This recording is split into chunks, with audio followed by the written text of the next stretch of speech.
Good evening. I am presenting my Stable of Mentors coaching and mentoring portfolio. So, for this assignment, I have identified three areas in my life that I could benefit from mentorship in. So, the first area of potential mentorship that I would benefit from is in my pastoring. We're currently in a season of preparation for our upcoming sabbatical that's this summer, and we're already getting coaching and mentoring and preparing for that. But part of that process is implementing a lot of systems and culture change in our church. And so we're finding ourselves pastoring through change. I could use mentorship in this process from those that have done this before, um, because I could use a lot of wisdom and practical skills, and someone to speak into my life, regarding my pastoring. I would hope that through mentorship, I could get tools to ease this transition, that they would speak into my life to reveal these blind spots and to avoid common mistakes maybe that they've experienced or that they know of, as well as I'd like to develop my communication skills and my leadership skills more through mentorship. Another area I could use mentorship for is parenting. My oldest son is 19. He has recently engaged and he has just moved out of the house. And so I am in a new season of parenting.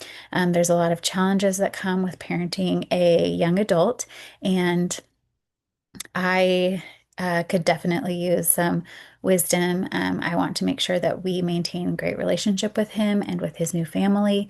And I also could use mentorship of just how to continue parenting my other teens and my preteen well. I'd like to gain skills in communication, implementing and respecting boundaries, wisdom in when it's appropriate to step in and when it's not, and how to help my younger children to adapt as their older siblings are moving out.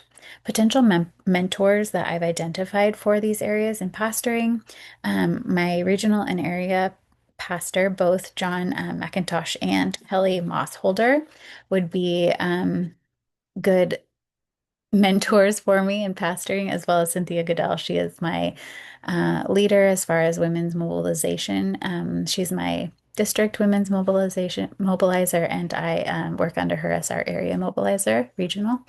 And then for parenting, Cynthia Good again could be a good source for mentorship and parenting. She had all her children are adult children, so she's gone through the phase that I'm in currently, as well as my old pastor, Susan Gaddis. She has six children. They are all adult children as well. And she is really good at coaching and mentoring, so she's a great resource that I could approach, as well as Marla Gray, another co-pastor that I know in our district that also has adult children and just is really compassionate and wise when it comes to parenting. And then my third area of mentorship that I identified was in my life coaching. So in 2020, I went through training and received my certification in life coaching, but I haven't been doing any since about 2022.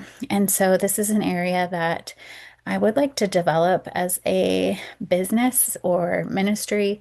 It could go alongside of the church or be outside of the church, but I need mentorship in developing a small business. I could also use mentorship in the actual life coaching as well, but developing a small business is something that's completely out of my wheelhouse and that I'm insecure in. So a mentor would be essential if I wanted to develop and build this aspect of my life.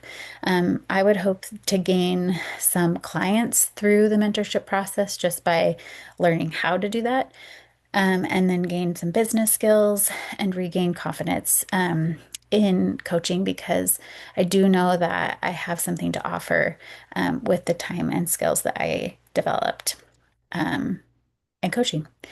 And then as far as other areas of my life, our Harvard Business reading this week explained that people whose career development is mostly complete are less needful of mentors. And I think I always will have opportunity and need for mentorship in different elements of pastoring.